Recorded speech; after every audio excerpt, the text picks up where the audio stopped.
ওকে, চলো। তো আজকে আমাদের যে টপিকটা হবে সেটা হচ্ছে কি ওয়ার্ল্ড ক্লাইমেটিক ক্লাসিফিকেশন, ঠিক আছে, মানে বিশ্ব জলবায়ু।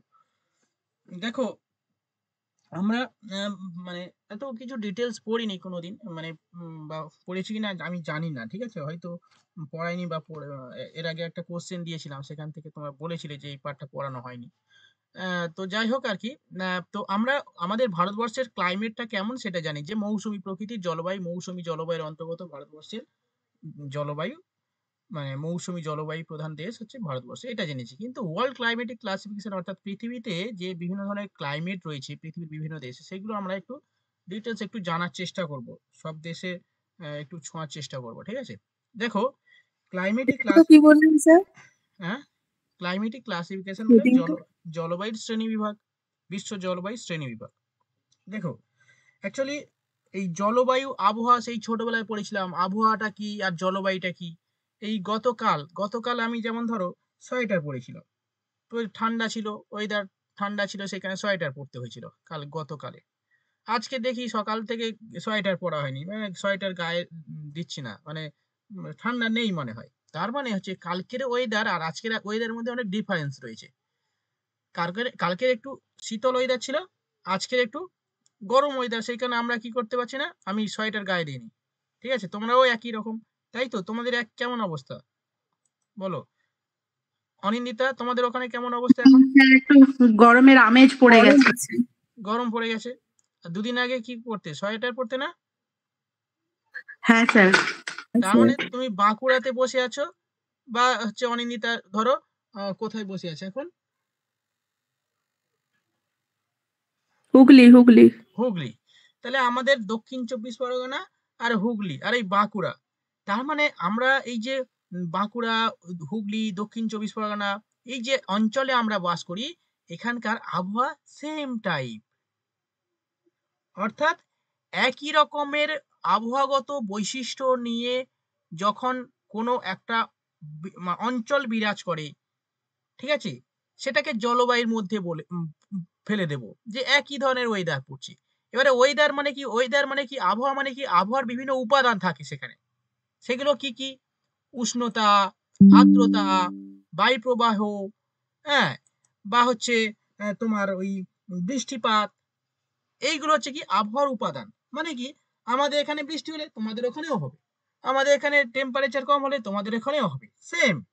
তো অর্থাৎ আবহাওয়ার যে বিভিন্ন উপাদানগুলো যখন দীর্ঘদিন ধরে একই রকম ভাবে বজায় থাকবে কোনো একটা নির্দিষ্ট অঞ্চল ব্যাপী, সেটাকে বলা হয় জলবায়ু,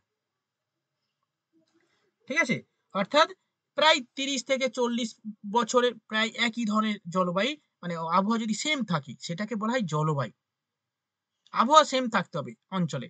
যেমন ধরো আমাদের এখানে ওয়েদার যা, আর ধরো যারা হচ্ছে বাংলাদেশে বসে আছে তাদের ওয়েদার কিন্তু সেম, ঠিক আছে। আমাদের এখানে আমাদের যা ওয়েদার, ওদের বাংলাদেশে ওয়েদারও সেম, মানে ক্লাইমেটটা সেম, কারণ পাশাপাশি আছি। হয়তো ডিভাইড করা হয়েছে, রাজনৈতিক পলিটিক্যাল বাউন্ডারি আছে, কিন্তু জলবায়ু কিন্তু সেম। রাজস্থানের কেমন টেম্পারেচার এখন একটু বলো, ইয়ে মৌমিতা বলো, রাজস্থানে কেমন আছে এখন? 25-30 এখন। 25-30 না, এখন ওই ঠান্ডা ঠান্ডা আছে নাকি গরম ধরো? হুম 8-9 সকাল সন্ধ্যা। আর আট, দুপুরে স্যার গরম থাকে। আচ্ছা। তার মানে হচ্ছে তোমাদের ওখানে এখন মানে 25-30, মানে এত ডিফারেন্স হচ্ছে, মানে ওই টেম্পারেচারের মানে উষ্ণতার রেঞ্জটা হ্যাঁ অনেক হ্যাঁ অনেকটা হয়ে যাচ্ছে না, অনেক তো রয়ে হ্যাঁ যাচ্ছে। হ্যাঁ হ্যাঁ স্যার এরকমই হয়। মানে রাতে 8-9 আর ওই দিনে হুম হুম হুম 20-25 মানে এক এক দিন এক এক রকম।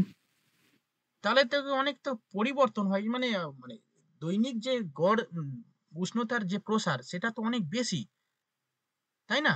হ্যাঁ হ্যাঁ হ্যাঁ তার মানে তো তোমার মানে পরিবর্তন, অনেক কিছু পরিবর্তন হয়ে যাবে, মানে দৈনিক উষ্ণতার প্রসারটা অনেক বেশি। দেখো আমাদের এখানে দৈনিক উষ্ণতার প্রসার খুবই কম, সেখানে আমরা বুঝতে পারি না অতটা ঠান্ডা রাত্রি, মানে দিনের বেলা আর রাত্রের বেলা অতটা পরিবর্তন বুঝতে পারি না। উষ্ণতার প্রসার আমাদের এখানে কম হয়, খুব বেশি হলে 1 থেকে 2 ডিগ্রি। ও মানে তাহলে তুমি যেটা বলছো ওখানে যদি 30 22-23 হয়, আমি 23 ধরলাম, 22-23 হয়, তাহলে 8-9 বলছো এখানে রাতে। স্যার রাতে, রাজস্থানে সকালে। এটা স্পেশালিটি, দিনের বেলায় প্রচন্ড গরম হয়, রাত্রেবেলায় খুবই ঠান্ডা হয়। হ্যাঁ, মরু অঞ্চলে এটার বৈশিষ্ট্য, এটাই বৈশিষ্ট্য, সেটা ঠিক আছে।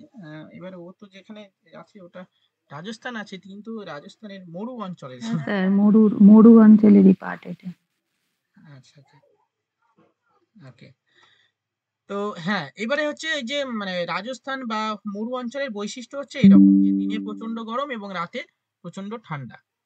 তো যাই হোক আর কি, তোর জলবায়ু অঞ্চল মানে কি বললাম যে পৃথিবীর, আচ্ছা আরেকটা জিনিস আমরা যেটা পড়বো আজকে, পৃথিবীর জলবায়ু অঞ্চল, ঠিক আছে? অর্থাৎ পৃথিবীর যে বিভিন্ন ধরনের অঞ্চলের আবহাওয়া রয়েছে, জলবায়ুর যে উপাদানগুলো রয়েছে, মানে উষ্ণতা, আর্দ্রতা, বৃষ্টিপাত ইত্যাদি, ঠিক আছে? এই সমস্ত উপাদানগুলো যদি বিভিন্ন জায়গায় সেম ক্যারেক্টারিস্টিক্স থাকে, সেগুলোকে আলাদা আলাদা ক্লাইমেটিক মানে আলাদা আলাদা ভাগে ভাগ করে দেওয়া হয়েছে। এবারে ক্লাইমেট অঞ্চল মানে ক্লাইমেটিক রিজিয়ন আমরা যখন পড়ছি, তখন হচ্ছে এই ক্লাইমেটিক রিজিয়ন যে নামকরণ বিভিন্ন ভাবেই হয়ে থাকে আর কি। বিভিন্ন ভাবে যারা আবহাওয়াবিদ তারা হচ্ছে বিভিন্ন ভাবে তাদের মানে এই যে জলবায়ু অঞ্চল নামকরণ করেছে, ঠিক আছে?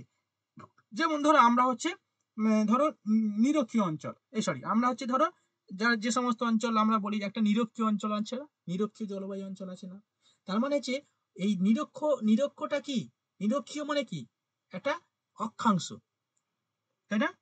তার মানে অক্ষাংশের ওপর ভিত্তি করে হ্যাঁ, কোনো কোনো জায়গার যে জলবায়ুটাকে নামকরণ করা হয়ে থাকে, যেমন নিরক্ষীয় জলবায়ু অঞ্চল, যেমন ধরো নাতিশীতোষ্ণ জলবায়ু অঞ্চল, তাই না?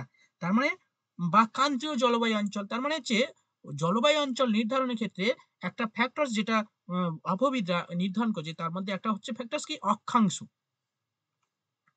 ঠিক আছে? যেমন ধরো নিরক্ষীয় জলবায়ু অঞ্চল, ক্রান্তীয় জলবায়ু অঞ্চল, মেরু না, ক্রান্তীয় জলবায়ু অঞ্চল বা নাতিশীতোষ্ণ জলবায়ু অঞ্চল।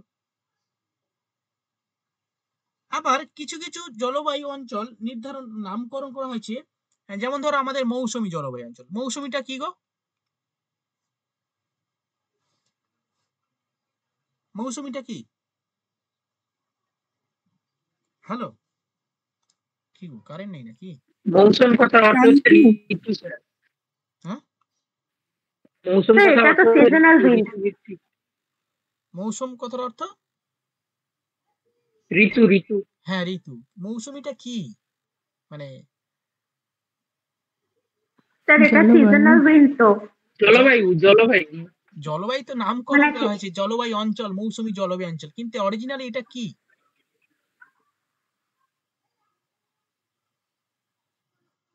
Trade wind sir.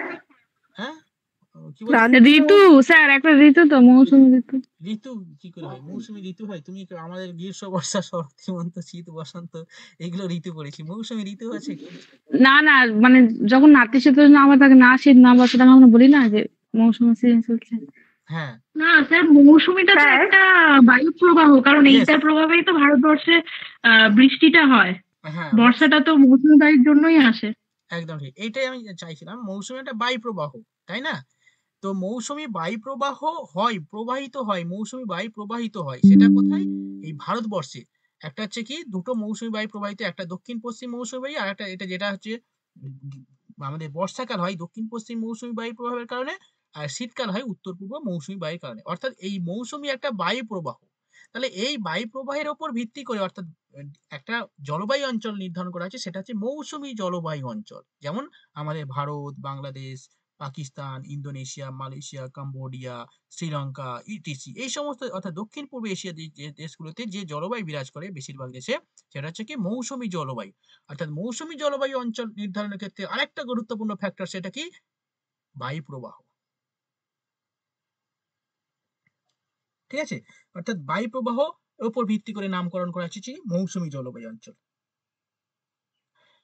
এছাড়াও আরো আছে, যেমন ধরো উদ্ভিদের মানে উদ্ভিদটাকে বেস করে কোন কোন অঞ্চল নামকরণ করা হয়েছে, মানে হচ্ছে কি, যেমন ধরো কি, উদ্ভিদের উপর ভিত্তি করে, যেমন সাভানা জলবায়ু আমরা পড়েছিলাম না, তৈগা জলবায়ু, তৈগা মানে কি, সেখানে তৈগা জলবায়ু, সাভানা জলবায়ু, সাভানা হচ্ছে একটা তৃণভূমি,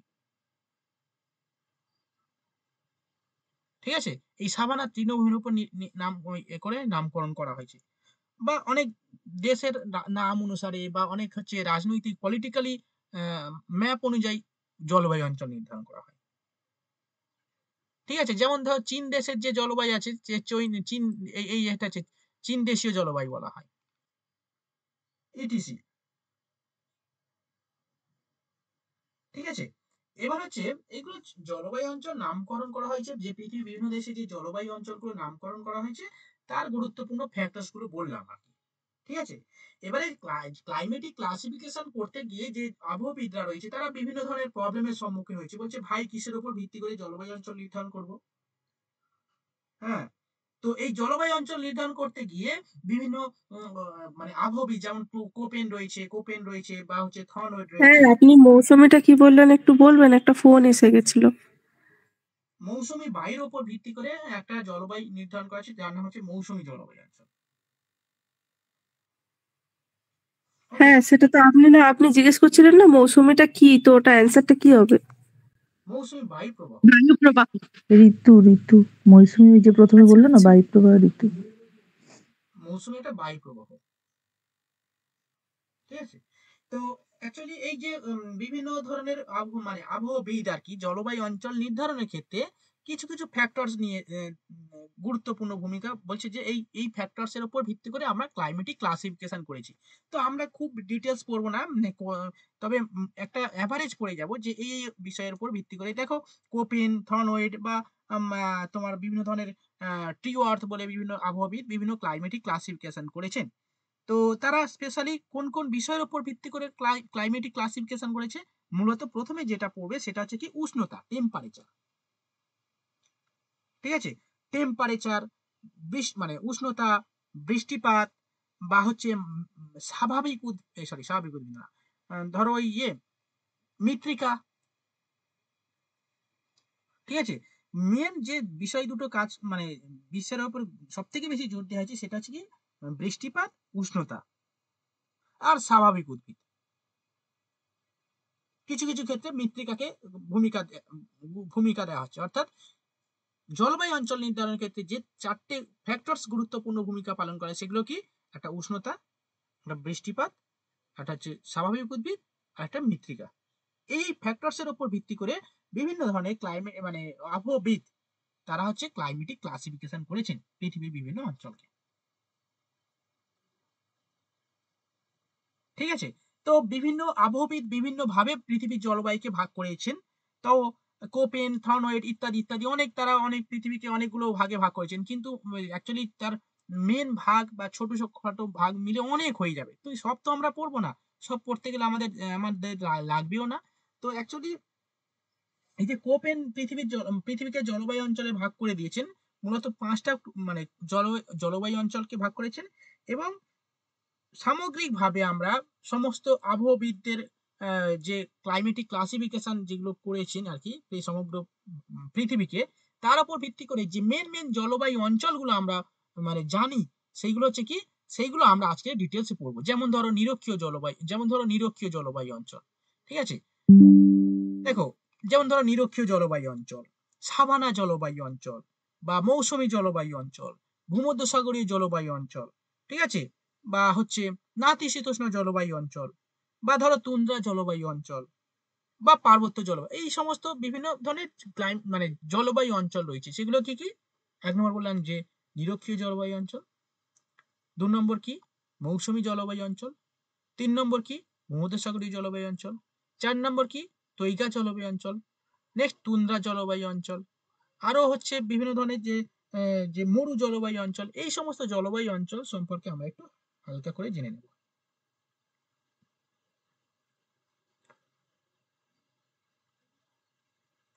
ক্লিয়ার হয়েছে? চলো, তো এবারে আসছি আমরা মানে আচ্ছা লেখো, এবার একটু কিছুটা লিখে নাও, তারপর আমি বলবো। স্যার জলবায়ুগুলো বলুন একটু লিখে নিই। স্যার ফ্যাক্টরস গুলো আরেকবার বলবেন না, কি কি ফ্যাক্টরস ছিল? ওকে, লেখো। দেখো পৃথিবীর বিভিন্ন জলবায়ু অঞ্চল বিভাজনের ক্ষেত্রে গুরুত্বপূর্ণ ফ্যাক্টরস গুলি হলো: 1 উষ্ণতা,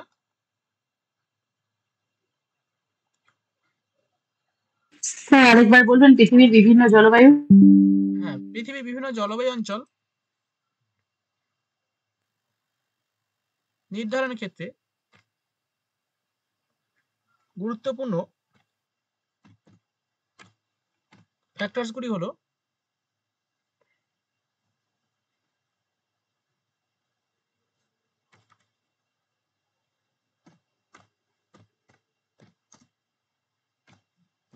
এক নম্বর লেখো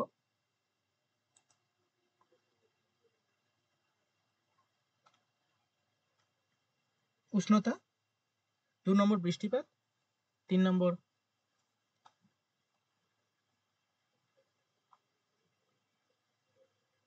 ঠিক আছে মৃত্তিকা, স্বাভাবিক উদ্ভিদ।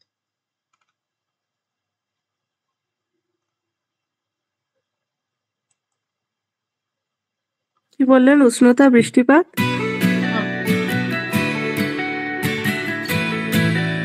বুঝতে পারছি না। উষ্ণতা, উষ্ণতা, বৃষ্টিপাত, মৃত্তিকা আর স্বাভাবিক উদ্ভিদ। হ্যাঁ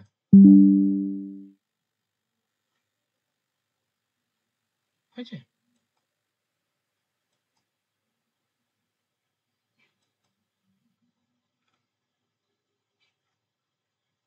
বদ্দি আমি লিখছি। আমিও লিখছি। আচ্ছা দেখো, এবার আমি একটা ভিডিও দেখাচ্ছি, তোমরা কি সাউন্ড শুনতে পাবে নাকি কিছু শুনতে পাবে না? শুনতে পাচ্ছিলাম তো। আচ্ছা Alright, students, so just remember answer is going to be between 5 degrees all the way up. We focus in south into the south higher globe. আচ্ছা Alright? এখানে আমি একটা ভিডিও দেখাই, দাঁড়াও এক মিনিট।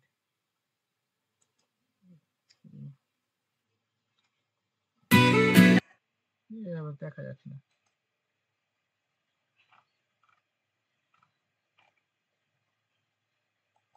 হ্যাঁ, ওটা 4 নাম্বারটা কি বললেন? স্বাভাবিক? Climatic regions of Eastern Africa. স্বাভাবিক উদ্ভিদ। আচ্ছা আচ্ছা। স্বাভাবিক উদ্ভিদ। আচ্ছা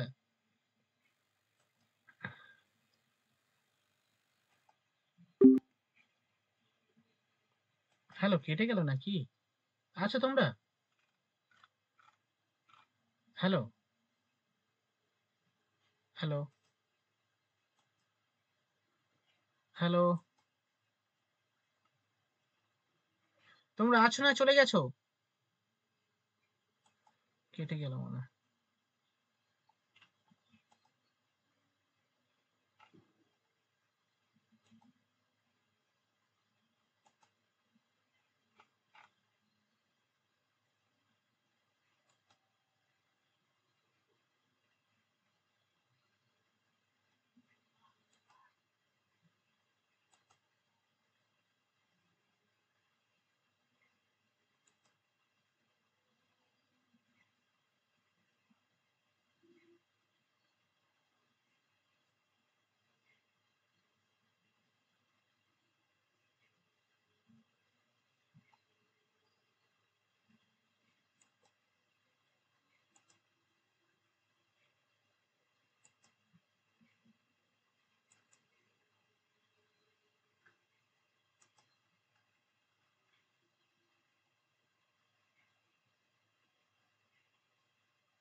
স্যার মনে হয় বুঝতে পারেনি আর আউট হয়ে গেছেন। হ্যালো, হ্যাঁ স্যার। কেটে গেছে না? হ্যাঁ স্যার। হ্যাঁ, কখন কেটে গেছেন স্যার? আরে আমি তো হ্যালো হ্যালো করছি, তোমরা সাড়া করছো না, আমি তারপরে ভাবলাম যে কেটে গেছে হয়তো। আমি একটা ম্যাপ ডাউনলোড করলাম, ডাউনলোড না, ম্যাপটা দেখাতে যাচ্ছিলাম। তো দেখো হচ্ছে আজকে ক্লাইমেটিক রিজিয়ন গুলো লিখেছো তো? হ্যাঁ সবগুলো লেখা গেছে তো। চলো তাহলে কি না স্যার, ক্লাইমেটিক রিজিয়নগুলো লিখিনি। আচ্ছা চলো, তো এবার লেখো পৃথিবীর কয়েকটি গুরুত্বপূর্ণ অঞ্চল, জলবায়ু অঞ্চল হলো, এক নম্বর লেখো নিরক্ষীয় জলবায়ু অঞ্চল, নাম্বার 2 লেখো ক্রান্তীয় নাম্বার 2 লেখো ক্রান্তীয় মৌসুমী জলবায়ু অঞ্চল,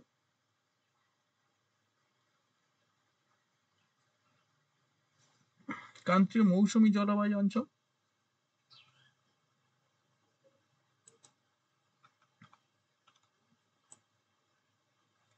নেক্সট লেখো ভূমধ্যসাগরীয় জলবায়ু অঞ্চল। ভূমধ্যসাগরীয় জলবায়ু অঞ্চল।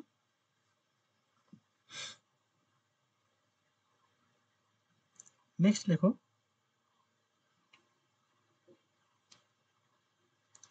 উষ্ণ মরু জলবায়ু অঞ্চল।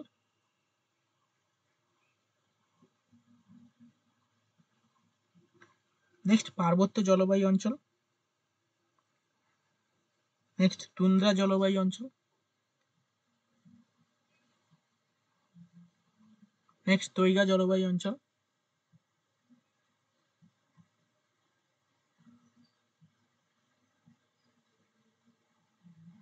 হয়েছে? ব্যাস।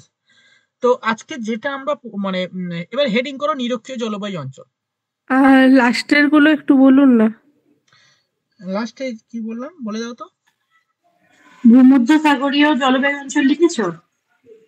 হ্যাঁ হ্যাঁ। উষ্ণ মরু জলবায়ু অঞ্চল, পার্বত্য জলবায়ু অঞ্চল, তুন্দ্রা জলবায়ু অঞ্চল আর তৈগা জলবায়ু অঞ্চল। ঠিক আছে। স্যার তৈগা আর পার্বত্য জলবায়ুর মধ্যে কি পার্থক্য আছে? অনেক পার্থক্য আছে, ঠিক আছে। পার্বত্য জলবায়ু আর তৈগা জলবায়ু আলাদা জিনিস। তৈগা জলবায়ু যে সমস্ত অঞ্চলে সারা বছর সূর্য কিরণ কম যায় সেখানে তৈগা জলবায়ু অঞ্চল, মানে শীত প্রধান অঞ্চল, ঠিক আছে। সেখানে অক্ষাংশগত অবস্থান যদি ধরা হয় তাহলে ওই 70 থেকে 90 ডিগ্রি অক্ষাংশের মধ্যে এই তৈগা জলবায়ু অঞ্চল বিরাজ করে। আর পার্বত্য জলবায়ু অঞ্চল সব ইতিহাসে নিরক্ষীয় অঞ্চলেও পার্বত্য জলবায়ু অঞ্চল থাকে। ভারতবর্ষের ক্রান্তীয় অঞ্চল নাতিশীতোষ্ণ অঞ্চলেও কিন্তু পার্বত্য জলবায়ু বিরাজ করে, কিন্তু তৈগা জলবায়ু এই সমস্ত অঞ্চলে দেখা যায় না। ডিফারেন্স অনেক রয়েছে, ঠিক আছে।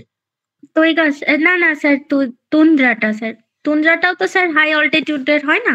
হ্যাঁ, প্রথমে তুন্দ্রা তারপরে তৈগা, ঠিক আছে। ডিফারেন্স অনেক রয়েছে, ঠিক আছে। মানে সেটা যখন আলোচনা হবে আস্তে আস্তে ওইদিকে যাবো, ঠিক আছে। তুন্দ্রা জলবায়ু তৈগা জলবায়ু পুরোটা আলাদা। আচ্ছা স্যার। তুন্দ্রা কথাটা তৈগা হচ্ছে পাইন বন, সে মানে তৈগা জলবায়ুতে কি বলতো শুধু পাইন গাছ রয়েছে, ঠিক আছে। শুধু পাইন গাছ আছে, মানে পাইন গাছের মেন গাছ হচ্ছে পাইন গাছ, পাইন ফার আছে, কিন্তু পাইন গাছ হচ্ছে মেন। সেটা তুন্দ্রা জলবায়ু অঞ্চল, ঠিক আছে। সরি, হ্যাঁ তুন্দ্রা কি বললাম, তুন্দ্রা বললাম না তৈগা বললাম? তৈগা, তৈগা জল, হ্যাঁ তৈগা জলবায়ু অঞ্চল। তৈগা হচ্ছে পাইন বন, আর তুন্দ্রা হচ্ছে কি বলতো একটা হচ্ছে উন্মুক্ত একটা মানে ল্যান্ড, যেখানে শুধু অত বেশি গাছ দেখা যায় না, স্পেশালি মস, তারপরে মানে গুল্ম জাতীয় উদ্ভিদ জন্মায় সেখানে, খুব বড় বড় বৃক্ষ জন্মাতে পারে না টেম্পারেচার কম থাকার কারণে। অনেক বৈশিষ্ট্য রয়েছে, সেগুলো আমরা আস্তে আস্তে পরে জানবো। প্রথমে যেটা আমরা জানবো সেটা হচ্ছে নিরক্ষীয় জলবায়ু অঞ্চল। চলো, তো নিরক্ষীয় জলবায়ু অঞ্চল ইকুয়েটোরিয়াল ক্লাইমেট, এটা হচ্ছে অক্ষাংশের উপর ভিত্তি করে এই জলবায়ু অঞ্চলটা নির্ধারণ করা হয়েছে, ঠিক আছে। মূলত দেখো পৃথিবীর যে সমস্ত অঞ্চল নিরক্ষীয় জলবায়ু অঞ্চলের মধ্যে অন্তর্গত রয়েছে সেই সমস্ত দেশে এই জলবায়ুটা বিরাজ করে। অর্থাৎ নিরক্ষরেখার 5 ডিগ্রি থেকে 10 ডিগ্রি উত্তর ও দক্ষিণ অক্ষাংশের মধ্যে প্রচন্ড মানে উষ্ণ আর্দ্র যে জলবায়ু বিরাজ করে সেটাকে বলা হয় কি নিরক্ষীয় জলবায়ু অঞ্চল, ঠিক আছে। কেন এখানে নিরক্ষীয় উষ্ণ আর্দ্র জলবায়ু বিরাজ করে? অ্যাকচুয়ালি নিরক্ষরেখার উপর সারা বছর সূর্যরশ্মি লম্বভাবে কিরণ দেয়, ফলে কি হয় এই অঞ্চল বরাবর টেম্পারেচার বেশি, আবার টেম্পারেচার বেশি হওয়ার কারণে এখানে প্রচুর বাষ্পীভবন হয়, ফলে এখানে বৃষ্টিপাতও বেশি।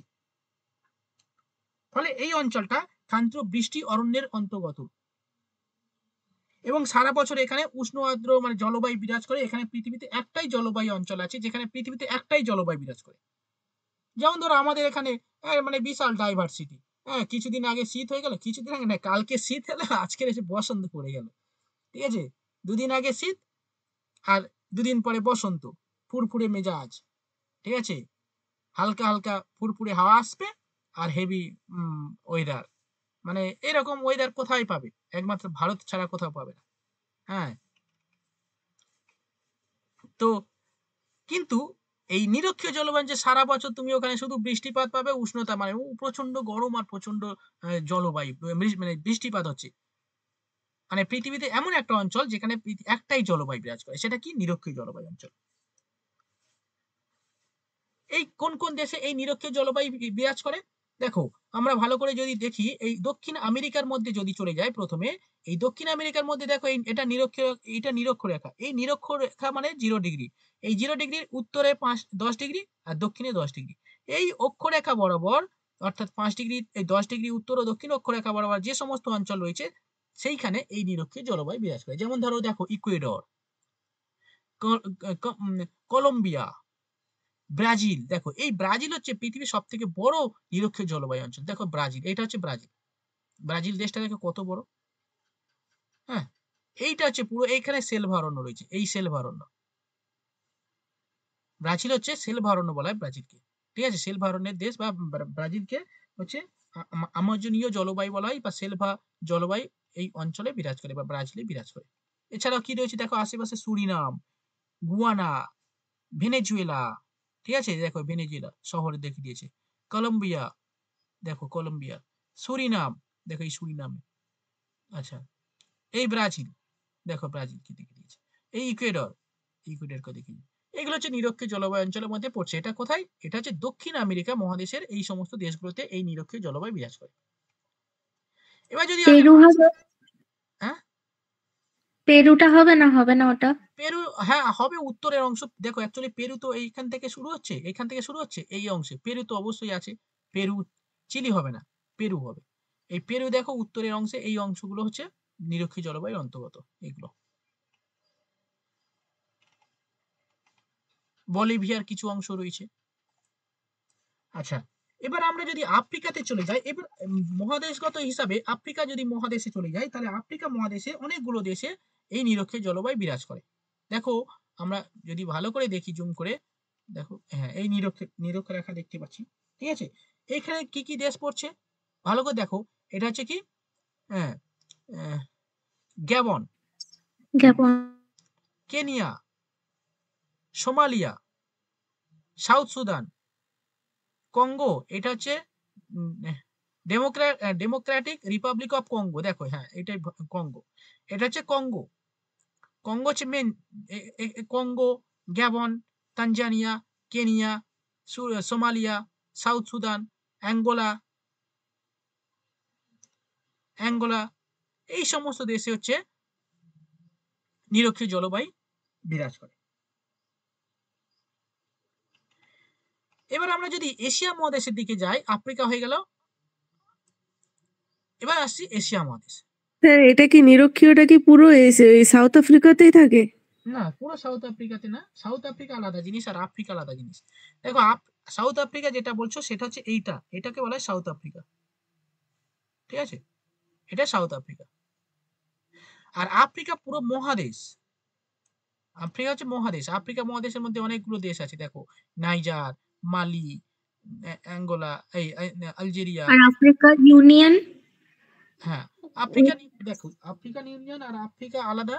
আফ্রিকান ইউনিয়ন মানে হচ্ছে একটা সংগঠন, এর মধ্যে অনেকগুলো দেশ আছে। তাহলে ওই যেটা কলম্বিয়া, ব্রাজিল ওটা দেখালেন, ওটা কোথায়? ওটা সাউথ আমেরিকাতে। কলম্বিয়া সাউথ আমেরিকা, এটা America. South America, sorry, south আমেরিকাতে। আচ্ছা, এবার আফ্রিকার সাউথ আফ্রিকার মধ্যে পার্থক্য বলে দিচ্ছি। দেখো আফ্রিকা একটা মহাদেশ, এর মধ্যে অনেকগুলো দেশ আছে, 54টার মতো দেশ আছে। আর সাউথ আফ্রিকা তার মধ্যে একটা দেশ। এই দেখো এটা নিচে সাউথ আফ্রিকা। এই ম্যাপটা কেন দেখাচ্ছি, রিজিওনাল গত মানে রিজিওনাল মানে যদি আমাদের মধ্যে থেকে যায়, ম্যাপের মধ্যে থেকে যায়, মাথার মধ্যে, মাইন্ড ম্যাপ, তাহলে আমরা অনেক বেশি গেইন করতে পারবো। এটা সাউথ আফ্রিকা। আর আফ্রিকা এটা পুরো আফ্রিকা মহাদেশ, এখান থেকে শুরু হচ্ছে, এখান থেকে শুরু হচ্ছে, এই পুরো হচ্ছে আফ্রিকা। আচ্ছা, আফ্রিকার কোথায় কোথায় আছে এবার নিরক্ষীয়? হ্যাঁ আফ্রিকার কোথায় কোথায় আছে নিরক্ষীয় জলবায়ু আবার বলছি। দেখো এই প্রথমে হচ্ছে ডেমোক্রেটিক রিপাবলিক অফ কঙ্গো। এই কঙ্গো হচ্ছে এই মেন আফ্রিকা মহাদেশের মধ্যে এটা বড় দেশ, মহাদেশের মধ্যে একটা বড় দেশ না, এটা মোটামুটি নিরক্ষীয় জলবায়ু অঞ্চলের মধ্যে বড় দেশ। Congo, Gabon, Kenya, Tanzania, Angola, south Sudan, নাইজেরিয়ার কিছু অংশ, তারপর হচ্ছে গুয়ানা, ঠিক আছে। হ্যাঁ এই সমস্ত দেশে, সোমালিয়া, এই সমস্ত দেশে হচ্ছে নিরক্ষীয় জলবায়ু বিরাজ করে। লিখে নিয়েছো? আমি বলছি সঙ্গে সঙ্গে কিন্তু দেখো, এর জন্য আলাদা আমি আর সময় দেব না, আমি বলছি। স্যার আপনি যা স্পিড আছেন কি করে? এটাতে লেখা যায় না। না না, আমি স্পিডে বলছি কি, স্পিডে আমি পড়াচ্ছি হয়তো, মানে আমি মানে একটা জিনিস তো বারবার বলছি, সেটা স্পিড হচ্ছে, স্পিড হয়ে যাচ্ছে। প্রথমে আমরা বুঝে নিচ্ছি না, তখন তো লিখছি না। আচ্ছা ঠিক আছে, বুঝো, বুঝলেই হবে। তো কোথায় তাহলে দেখা যায়? তাহলে আফ্রিকা মহাদেশের এই সমস্ত দেশে দেখা যায়, ঠিক আছে? হাত চালো আর মাথায় শোনো, ঠিক আছে? এবার দেখো, এই এশিয়া মহাদেশের এশিয়া। এশিয়া মহাদেশের মধ্যে কোন কোন দেশে এই নিরক্ষীয় জলবায়ু দেখা যায়? দেখো দেখো এখানে ভালো করে দেখতে পাচ্ছি, এটা নিরক্ষীয় রেখা। এই নিরক্ষীয় রেখা বরাবর যে সমস্ত দেশ রয়েছে সেখানে এশিয়া মহাদেশের মধ্যে সেই সমস্ত দেশে দেখা যায়। যেমন ধরো দেখো ইন্দোনেশিয়া, এশিয়া মহাদেশের মধ্যে প্রথম কি ইন্দোনেশিয়া, তারপর মালয়েশিয়া। ওকে, এটা মালয়েশিয়া, দেখো কত বড় বড় building. Malaysia, Indonesia, Papua new, Thailand. হ্যাঁ থাইল্যান্ড, থাইল্যান্ড থাইল্যান্ডের উপরের দিকে না, নিচের দিকে কিছু অংশ, না, নিচের দিকেরটা। হ্যাঁ, ও হ্যাঁ, হ্যাঁ। ভিয়েতনাম, এই সমস্ত দেশে এই নিরক্ষীয় জলবায়ু বিরাজ করে। শ্রীলঙ্কা, শ্রীলঙ্কাতেও রয়েছে কিছুটা নিরক্ষীয় জলবায়ু, শ্রীলঙ্কা নিরক্ষীয় জলবায়ুর মধ্যে পড়ছে। এবার ভারতের দক্ষিণ পোর্শন কিছুটা অংশ নিরক্ষীয় জলবায়ুর মধ্যে পড়ছে, ঠিক আছে? তাহলে এশিয়া মহাদেশের মধ্যে কি কি পড়লাম? মালয়েশিয়া, ইন্দোনেশিয়া, ঠিক আছে, থাইল্যান্ড, ফিলিপাইন, শ্রীলঙ্কা, এই সমস্ত অঞ্চলে হচ্ছে নিরক্ষীয় জলবায়ু অন্তর্গত। যদিও আমরা ভারতবর্ষের কিছু অংশ, আমাদের দক্ষিণ দিকের কিছু অংশ যেমন কেরালা এবং কর্ণাটকে নিরক্ষীয় জলবায়ু দেখা যায়। এবার আসছি ওশিয়ানিয়া মহাদেশ।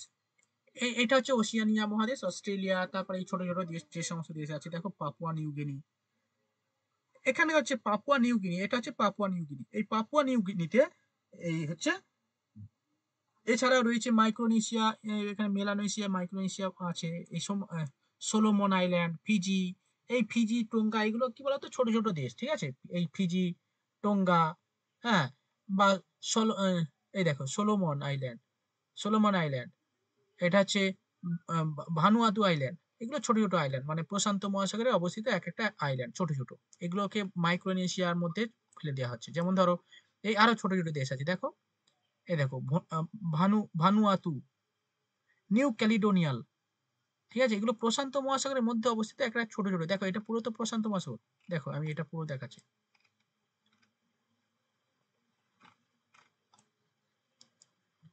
দেখো এটা হচ্ছে প্যাসিফিক ওশান, প্রশান্ত মহাসাগর। এই প্রশান্ত মহাসাগরের মধ্যে এই যে অঞ্চলগুলো আছে এগুলো হচ্ছে ছোট ছোট দ্বীপ অঞ্চল। এটা তো অস্ট্রেলিয়া সব থেকে বড় দেশ। তারপর দেখো এই যে পাপুয়া নিউ গিনি, আচ্ছা এটা সোলোমন আইল্যান্ড, আচ্ছা এটা নিউ ক্যালিডোনিয়াল, এটা ভানুয়াতু, ফিজি, টোঙ্গা। দেখতে পাচ্ছ, গাছগুলো দেখলেই বুঝতে পারবে এখানকার গাছগুলো, দেখো এই টোঙ্গা, আচ্ছা ফিজি, এই ফিজিটাকে আমি ক্লিক করছি, দেখো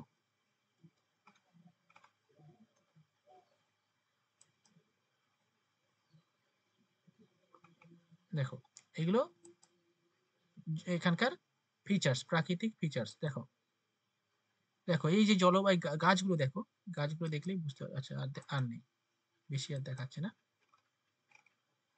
স্যার আপনি কি থেকে দেখাচ্ছেন ওটা? গুগল আর্থ থেকে? হ্যাঁ হ্যাঁ, গুগল থেকে দেখাচ্ছে। হুম,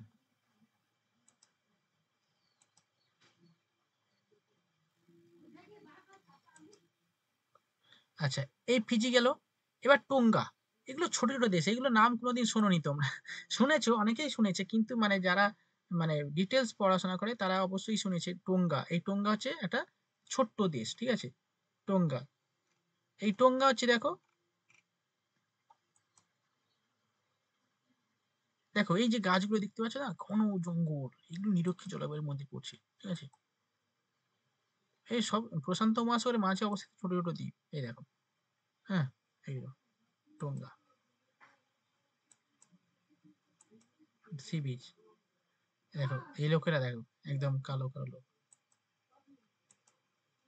টোঙ্গাতে যাবে হানিমুনে? হ্যাঁ,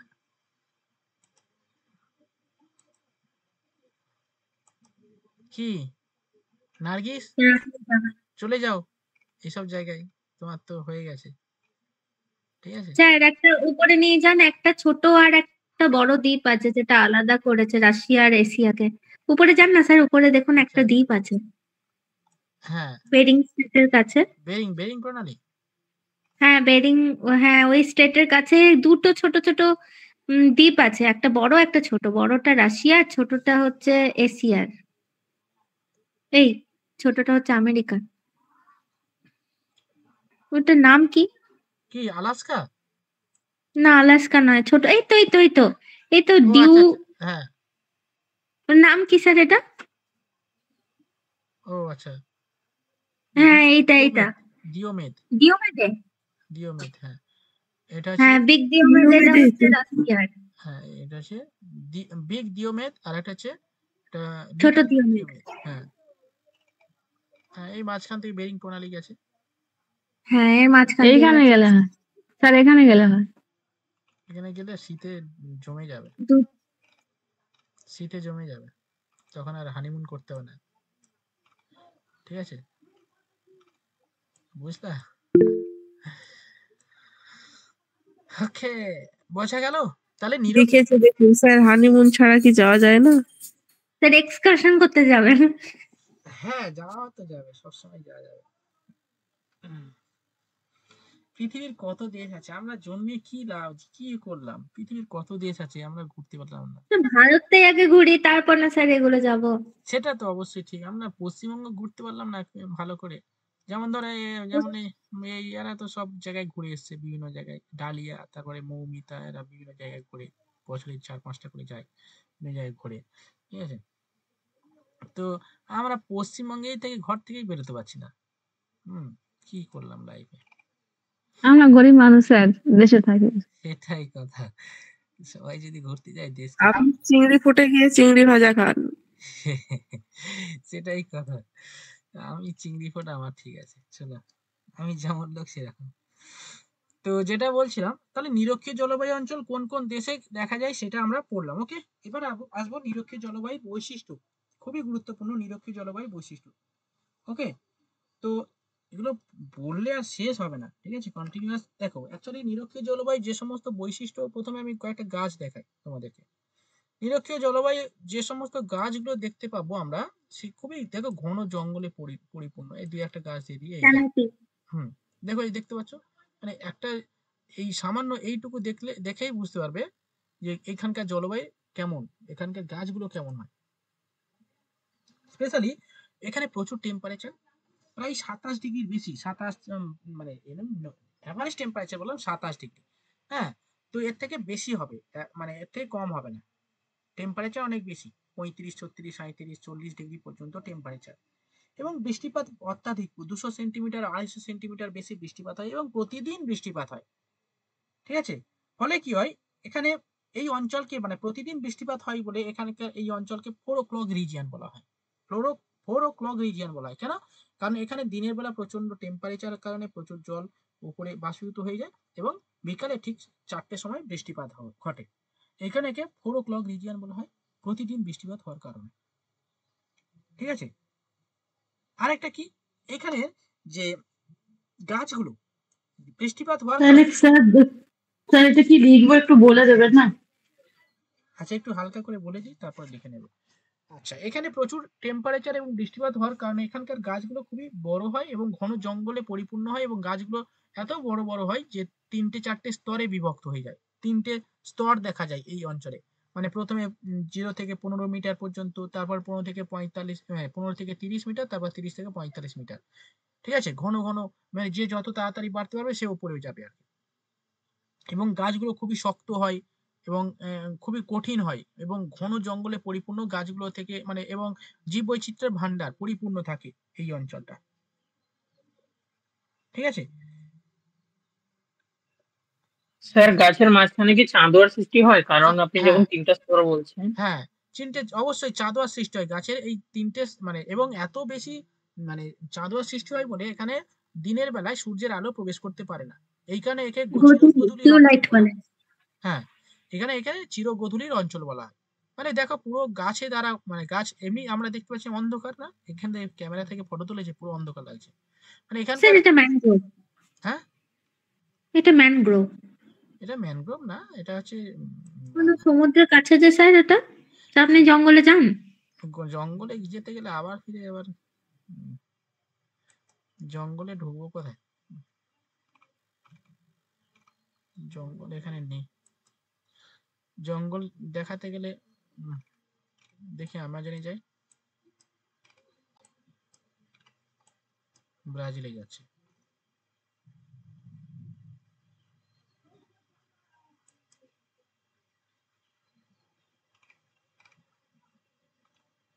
সেল ভরন না, আচ্ছা যাই হোক, আর সেল ভরা এই দেখো এগুলো দেখাতে গেলে অনেক সময় লাগবে এবং শুধু ভিডিও দেখতে হবে, তাহলে তোমরা দেখো ভিডিও অনেক সিনেমা টিনেমা দেখো, সব দেখেছো জানো, ঠিক আছে, আর ভিতরে বলছি না হ্যাঁ, আমাজনের অভিযান দেখেছি আমি। তাহলে তো এগুলো তোমরা দেখো অনেক কিছু, এবার এগুলো দেখাতে গেলে তাহলে ওইসব দেখতে হবে, আর কিছু হবে না। তো আমি একটু বলছি, তোমরা এগুলো পিকচারের মধ্যে মনের মধ্যে গেঁথে নাও, ঠিক আছে। অ্যাকচুয়ালি এখানে প্রচুর বৃষ্টিপাত হয়, সেখানে গাছগুলো খুবই ঘন হয় এবং 3টে স্তরে এই অরণ্যের গাছগুলো রয়েছে, ওকে। এবং গাছগুলো খুবই বিভিন্ন ধরনের বিভিন্ন প্রজাতির গাছ জন্মায়, কোনো একটা পার্টিকুলার গাছ জন্মায় না, এখানে অসংখ্য প্রজাতির গাছ জন্মায় এবং অসংখ্য জীব বৈচিত্র্য দেখা যায় এবং প্রচুর মানে বিষাক্ত সাপ থেকে শুরু করে মানে যত কীট পতঙ্গ থেকে শুরু করে সমস্ত কিছু এখানে এমন কিছু নেই যে এখানে নেই।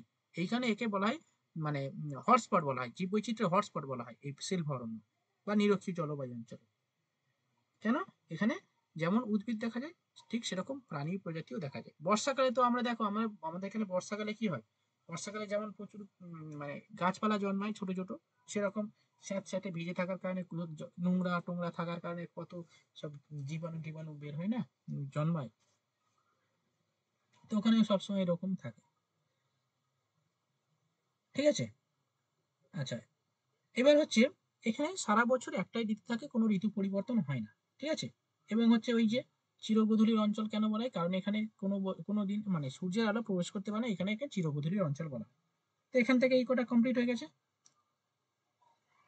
এবার একটা মানে কিছু লিখবে, একটু লেখো তাহলে, তারপরে আমি বলবো পরে জলবায়ু অঞ্চল লিখলাম কি কি লিখেছো বলো। যা যা বলেন বৈশিষ্ট্যের মধ্যে, এখানে অ্যাভারেজ টেম্পারেচার 27 ডিগ্রি বেশি, রেনফল 200 সেন্টিমিটার বেশি, প্রতিদিন বৃষ্টিপাত হয় 4টার সময়, তাই একে 4 o'clock রেনফল বলে। 3টে স্তর দেখা যায় উদ্ভিদের, একটা 0 থেকে 15, 15 to 30, 30 to 45। জীব বৈচিত্র্যের ভান্ডার মানে বা হটস্পট বলে একে। চান্দোয়া বা ক্যানোপি দেখা যায়, সূর্যের আলো প্রবেশ করতে পারে না বলে, তাই একে চিরগোধূলি অঞ্চল বলে। এই তো হয়ে গেল, আমি কিছু লিখে নিয়েছি, 4 o'clock রিজিয়ন বলা হয়, ওকে। তো সবাই লিখেছো, সবাই লিখে নিয়েছো? না স্যার। হ্যাঁ হ্যাঁ হ্যাঁ না না না স্যার, আপনি একটু বলে দিন। চলো আমি বলছি, লেখো তাহলে। তো 1 নম্বর লেখো, দেবাশিস লিখছো তো, দেবাশিস মৌলিশ্রী লেখা হয়ে গেছে নাকি বলবো আবার, সবাই কি বলছো? স্যার লিখিনি, বলুন, দেখছিলাম তো। মমিতা লেখনি? চলো আবার লেখো, আবার বলছি না, লেখো তাড়াতাড়ি লেখো। 1 নম্বর লেখো, এখানে বার্ষিক গড় উষ্ণতা 27 ডিগ্রি সেলসিয়াস। নাম্বার 2 লেখো, বৃষ্টিপাত 200 সেন্টিমিটারের বেশি।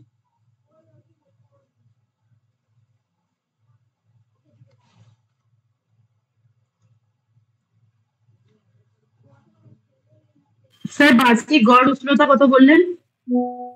বার্ষিক গড় উষ্ণতা হয়েছে 27 ডিগ্রি সেন্টিগ্রেডের বেশি। বার্ষিক গড় উষ্ণতা না বৃষ্টিপাত? উষ্ণতা লেখো 27 ডিগ্রি। উষ্ণতা হ্যাঁ, বার্ষিক গড় উষ্ণতা লেখো 27 ডিগ্রি সি। বৃষ্টিপাত 200 সেমি বেশি।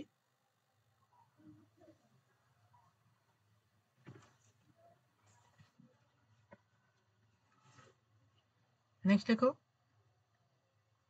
ঋতু পরিবর্তন, এখানে সারা বছর একটি ঋতু, উষ্ণ আর্দ্র ঋতু বিরাজ করে। সারা বছর একটি ঋতু, উষ্ণ আর্দ্র ঋতু বিরাজ করে।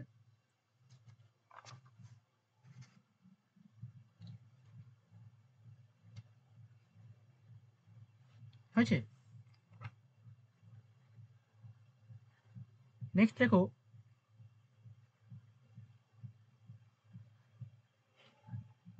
এখানে আপেক্ষিক আর্দ্রতা অনেক বেশি।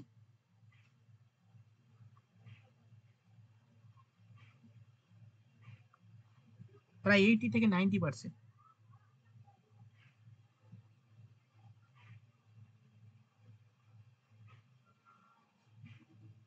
হয়েছে? নেক্সট লেখো, কি বললেন আপেক্ষিক? আর্দ্রতা অত্যাধিক বেশি, 80 থেকে 90%।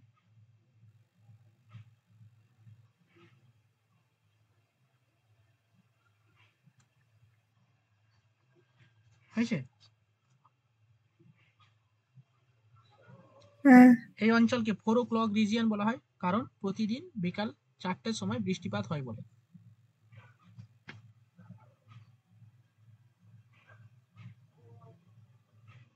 পুরো ক্লক রিজিয়ন বলা হয় কারণ প্রতিদিন বিকাল 4টের সময় বৃষ্টিপাত হয় বলে।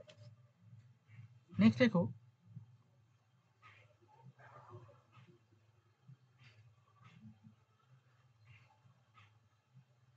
এই অঞ্চলের গুরুত্বপূর্ণ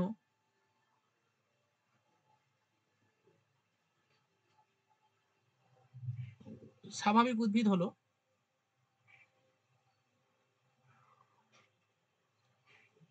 লেখো স্বাভাবিক উদ্ভিদ, rosewood, ironwood, rosewood, ironwood, mahogany, rosewood, ironwood, mahogany ইত্যাদি।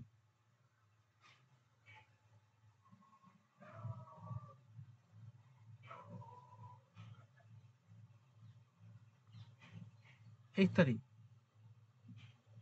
কি কি গাছগুলো বলুন? রোজউড, আয়রনউড, মেহগনি ইত্যাদি।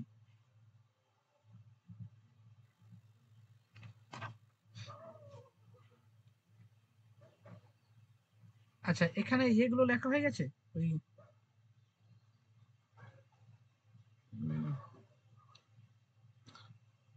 দেশগুলো কোন কোন দেশে দেখা যায়? হ্যাঁ, না তো, কোথায় কোন দেশে দেখা যায় লেখা নেই। লিখালেন না, এখনই তো লেখালেন স্যার। এশিয়াতে, কোন? ওশেনিয়াতে, না, নিরক্ষীয় না। জলবায়ু। সবাই বললাম লিখেনি। হ্যাঁ, লেখেনি। ও, এবার চলে দেখো কোন কোন দেশে দেখা যায়। দেখো অঞ্চল লেখো। আফ্রিকা মহাদেশের অঞ্চলগুলোর নাম প্রথমে লেখো। আফ্রিকা, আফ্রিকার মহাদেশের মধ্যে যে সমস্ত দেশ পড়ছে সেগুলো বলছি, লেখো।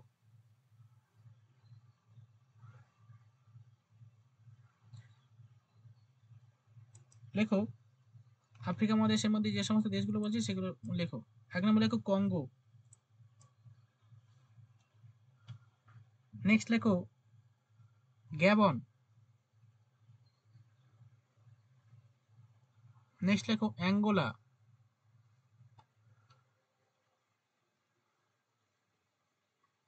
নাইজেরিয়া,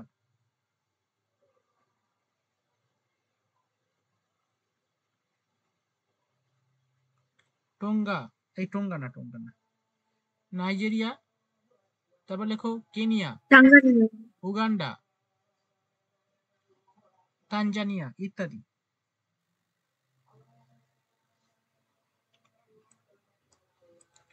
এবার লেখো দক্ষিণ আমেরিকা, কয়েকটা দেশের নাম লেখো। 1 নম্বর লেখো ব্রাজিল, হ্যাঁ, কি ভেঙ্গোলা না কি বললেন এটা? অ্যাঙ্গোলা, ভেঙ্গোলা। Angola, Angola. এবারে আমেরিকায় চলে যাও, দক্ষিণ আমেরিকায় গিয়ে লেখো ব্রাজিল,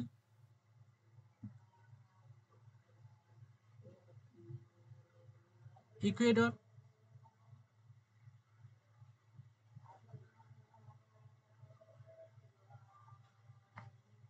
হয়েছে, পেরু, কলম্বিয়া, বলিভিয়া।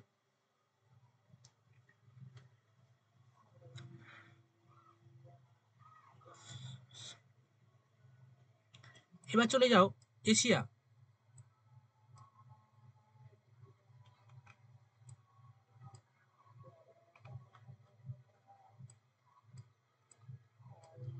এশিয়ায় চলে যাও, গিয়ে লেখো Indonesia, Malaysia, Papua New Guinea,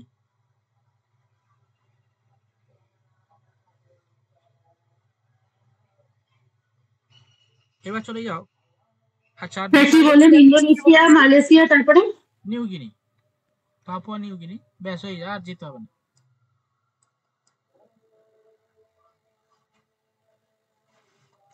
এবার চলো এটা ছেড়ে দাও, এখান থেকে আমি ছেড়ে দিচ্ছি এই অঞ্চলটা। আচ্ছা সেলভা অরণ্য, এই অঞ্চলকে, আচ্ছা ব্রাজিলকে সেলভা অরণ্য কোথায় দেখা যায় লিখে নাও, এখান থেকে এইটুকু লিখে নাও যে লেখো ব্রাজিলে সেলভা অরণ্য দেখা যায়। লেখো লেখো সেলভা অরণ্য, এই তো সেলভা অরণ্য পেয়ে গেছি, দেখো। ও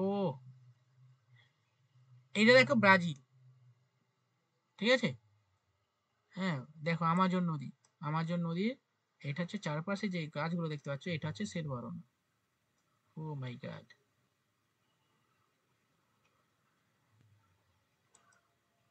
দেখো আরো দু চারটে ছবি টবি দাও। শহর দেখাচ্ছে, প্রাকৃতিক পরিবেশ।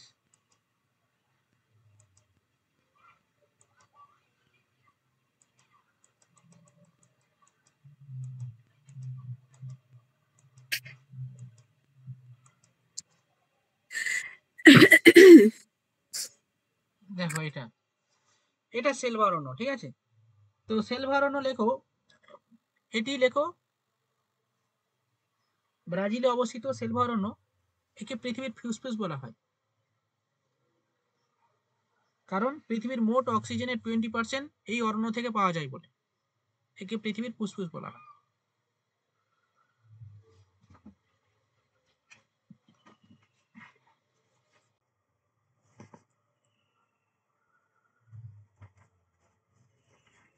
চলো এটা হয়ে গেছে। এবার চলো নেক্সট লেখো মৌসুমী জলবায়ু অঞ্চল, হেডিং করো। কত পার্সেন্ট বললে? 20%। পৃথিবীর মোট অক্সিজেনের 20% যোগান দেয় এই জলবায়ু অঞ্চল, তাই একে পৃথিবীর সেলভা ফুসফুস বলা হয়। হয়েছে?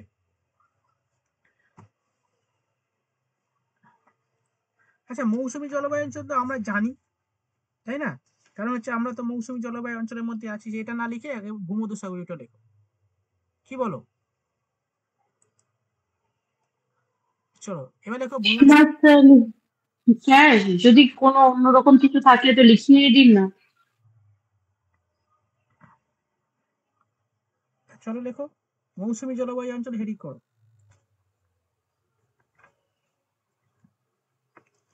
লেখো এখানে অবস্থানটা প্রথমে, এখানে মানে দেখো মৌসুমী জলবায়ু অঞ্চল মানে কি, ভারতবর্ষের এটা দেখা যায় মৌসুমী জলবায়ু অঞ্চল।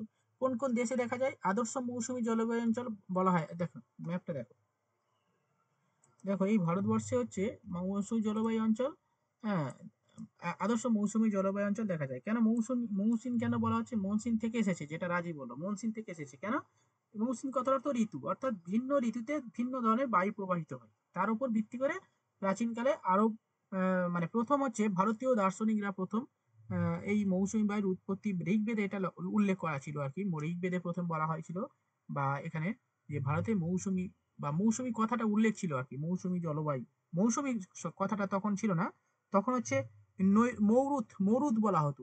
ঋগ্বেদে যেটা উল্লেখ করা ছিল এই মৌসুমী জলবায়ুকে মরুদ বলে, ঠিক আছে, নৈঋত মরুদ বলে মানে বলা হতো আর কি এই যে মৌসুমী বায়ুকে। পরবর্তীকালে মানে মানে আরব যে যারা এসেছিল আর কি, আরব দেশ থেকে যারা এসেছিল আর কি ভারতবর্ষে এসেছিল, অ্যাকচুয়ালি ভারতবর্ষে তো আরবীয় সেই ইতিহাসে পড়েছিলাম আরবীয়, আল মাসুদি প্রথম হচ্ছে এই মৌসুমী বায়ু সম্পর্কে একটা ধারণা দেন আর কি, ঠিক আছে।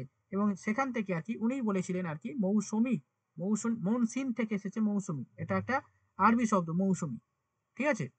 তো সেখান থেকে আর কি মৌসুমি কথাটি এসেছে।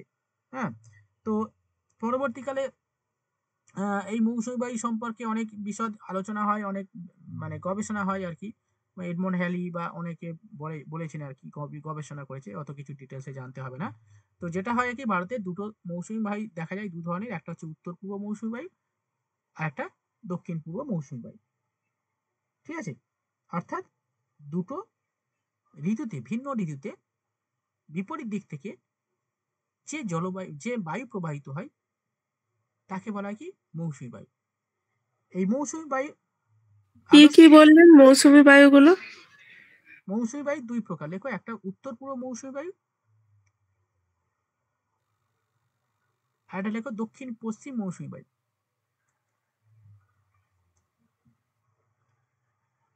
মানে দক্ষিণ পশ্চিম মৌসুমী বায়ুর প্রভাবে বর্ষাকাল হয়, ব্র্যাকেটের মধ্যে বর্ষাকাল লিখে নাও। আর উত্তর পূর্ব মৌসুমী বায়ুর প্রভাবে ভারতে শীতকাল হয়, শীতকাল লিখে নাও।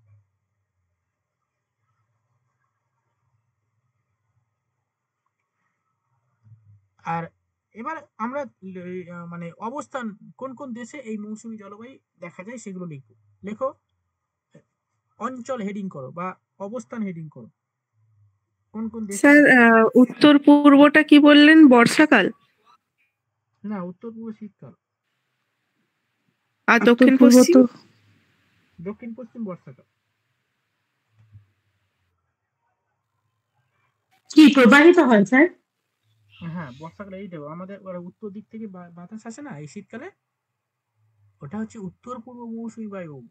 এর ফলে কি হয়, ভারতের শীতকাল হয়। দেখো, শীতকাল যখন থেকে শুরু হবে তখন উত্তর পূর্ব দিক থেকে বাতাস আসছে, দেখবে, ঠিক আছে। আর এই সময় হচ্ছে এই কিছুদিন আগে দেখবে, কিছুদিন আগে এটা মানে রিট্রিট মৌসুম, এখন যেটা চলছে এটা রিট্রিট মৌসুম, মানে হচ্ছে মৌসুমী বায়ু ব্যাক করছে, ব্যাক হয়ে গেছে, ঠিক আছে। মানে মৌসুমী বায়ুর প্রত্যাবর্তনকাল। প্রত্যাবর্তনকাল, ঠিক আছে, রিট্রিট মৌসুম বলা, প্রত্যাবর্তন বায়ু। এবারে এই যে সময়টা এখন, এই যে কি মাস হচ্ছে এটা, জানুয়ারি ফেব্রুয়ারি, তো ফেব্রুয়ারি, এই সময় আর কি, ফেব্রুয়ারি মাসটা হচ্ছে, এই সময় হচ্ছে মানে না শীত না গরম, ঠিক আছে। এর মধ্যবর্তী অঞ্চলে অবস্থান করছে এই এই এই এই মানে এর মধ্যবর্তী অঞ্চলে অবস্থান করছে, মানে এই সময়টা বসন্তকাল, ঠিক আছে। ওকে, চলো তাহলে লেখো, আদর্শ মৌসুমী জলবায়ু দেশ ভারত, পাকিস্তান, নেপাল, ভুটান, বাংলাদেশ, মায়ানমার। তাড়াতাড়ি লেখো, এগুলো হচ্ছে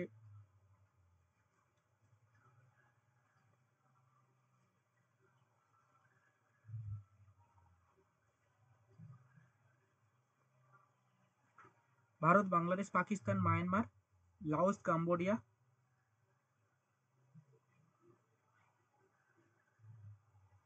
এবার হেডিং করো ছদ্ম মৌসুমী জলবায়ু দেশ। মানে ছদ্ম মানে কি, সেখানে অল্প মৌসুমী বায়ু দেখা যায়, হয়তো দক্ষিণ পশ্চিম দেখা যায়, বর্ষাকালে দেখা যায়, কিন্তু শীতকালে দেখা যায় না, এগুলোকে বলে ছদ্ম মৌসুমী জলবায়ু, মানে কিছুটা দেখা যায়। এগুলো কি কি দেশ, দেখো, গিনি,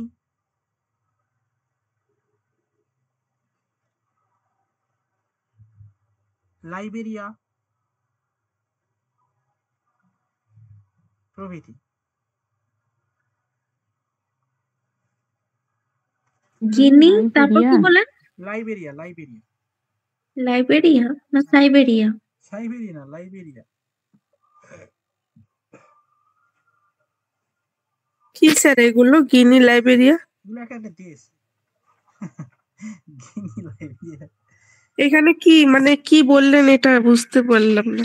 এগুলো ছদ্ম মৌসুমী বায়ু দেখা যায়, এই অঞ্চলে ছদ্ম মৌসুমী বায়ু দেখা যায়। মানে ছদ্ম মানে কি, ডিসগুইস্ট মনসুন ক্যারেক্টারিস্টিক্স এই সমস্ত দেশে দেখা যায়। মানে কিছুটা মৌসুমী জলবায়ু বৈশিষ্ট্য এখানে দেখা যায়, বুঝতে পেরেছো? এখানে ছদ্ম মৌসুমী জলবায়ু বলা হয়। আচ্ছা আচ্ছা।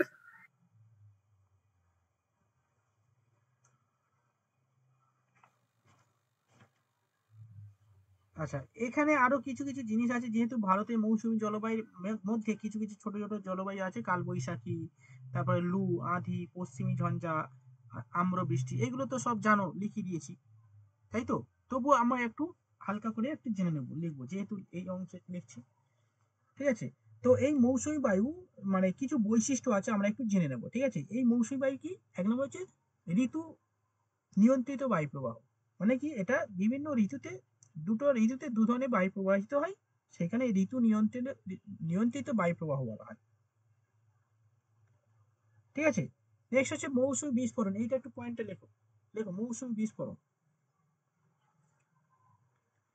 মৌসুমী বিস্ফোরণটা কি?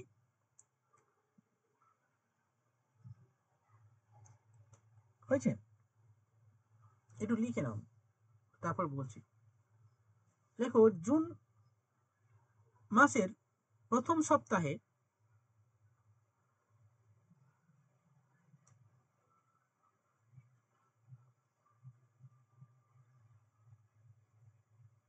দক্ষিণ পশ্চিম মৌসুমী বায়ু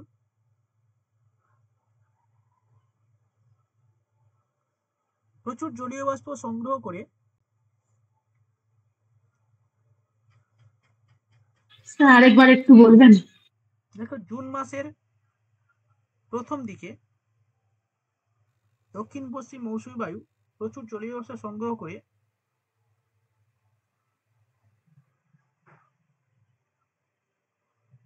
প্রচুর বৃষ্টিপাত ঘটায়।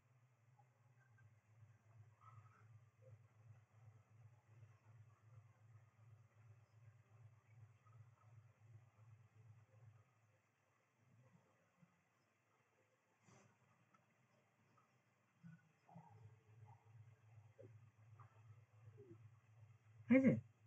একে ব্রাস্ট অফ মনসুন বা মৌসুমী বিস্ফোরণ বলে। আর মৌসুমী বায়ু ভারতে প্রথম, একে ব্রাস্ট অফ মনসুন বলা হয়। এবারে মৌসুমী বায়ু ভারতবর্ষে বিভিন্ন সময় বিভিন্ন মানে প্রথম প্রবেশ করে কখন? জুন মাসের 1 তারিখে। কোথায় প্রবেশ করে? কেরল রাজ্যে। লেখো, মৌসুমী বায়ু প্রথম ভারতে প্রবেশ করে, লেখো মৌসুমী বায়ু ভারতে প্রথম প্রবেশ করে 26শে মেতে তো আন্দামান নিকোবরে পৌঁছে যায়। হ্যাঁ, লেখো মৌসুমী বায়ু ভারতে প্রথম প্রবেশ করে কেরল রাজ্যে 1 জুন। 1 জুন।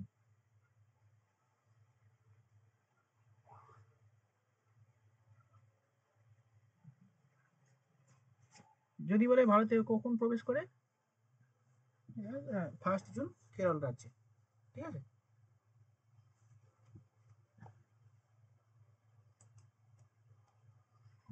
এটা কি হচ্ছে? স্যার মৌসুমী বায়ু যেসব অঞ্চলে দেখা যায় ওখানে আপনি নেপাল ভুটান বলেছিলেন?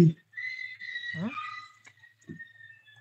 মৌসুমী বায়ু যেসব অঞ্চলে দেখা যায় মানে আদর্শ মৌসুমী বায়ুর দেশ হলো ভারত, ভারত, বাংলাদেশ, লাওস, কম্বোডিয়া, পাকিস্তান, নেপাল, ভুটান, হুম, এগুলোই বলেছিলেন তো? হ্যাঁ।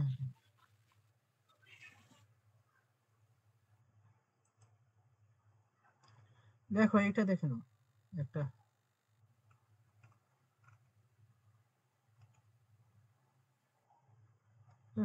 না, যা আছে হয়ে যাবে, এতে হয়ে যাবে। দেখো, যখন দক্ষিণ পশ্চিম মৌসুমী বায়ু যখন এই আরব সাগর থেকে প্রথমে আসে, এই পশ্চিমঘাট পর্বতে বাধা পায়, পেয়ে প্রচুর বৃষ্টিপাত ঘটায়, এবং এখানে প্রচুর বৃষ্টিপাত হয়, এবং এবং হচ্ছে কেরালা এবং কর্ণাটকে প্রচুর বৃষ্টিপাত ঘটায় প্রথমে, ঠিক আছে?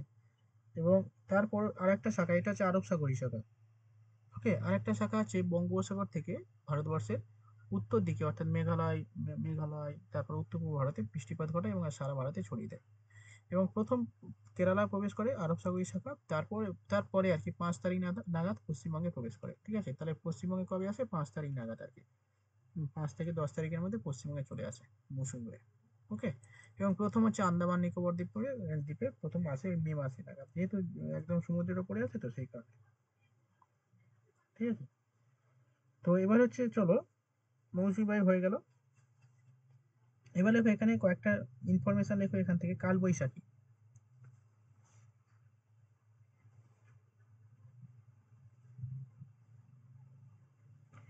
দেখো মৌসুমী বায়ু আগমনের হেডিং করো কালবৈশাখী।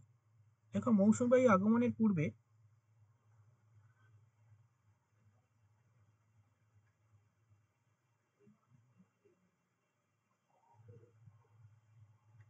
পশ্চিমবঙ্গ, বাংলাদেশ, আসামে, পশ্চিমবঙ্গ, আসাম, বাংলাদেশে যে বজ্র বিদ্যুৎ সহ শিলাবৃষ্টি ও ঝড় হয়, শিলাবৃষ্টি ঝড় হয় কোথায় কোথায় বললেন?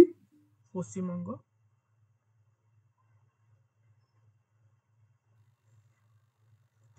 আসাম, হ্যাঁ, আর কোথায়? বাংলাদেশ, পশ্চিমবঙ্গ, আসাম, বাংলাদেশে যে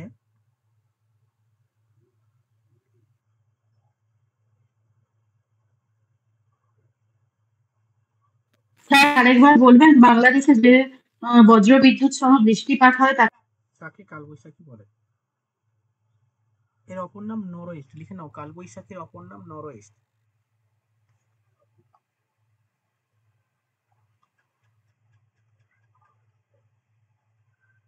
হয়েছে? এটি অসমে অসমে মানে প্যারা চেঞ্জ করে লেখো, এটি অসমে বরদই ছিলা নামে পরিচিত। এটি অসমে বরদই ছিলা নামে পরিচিত।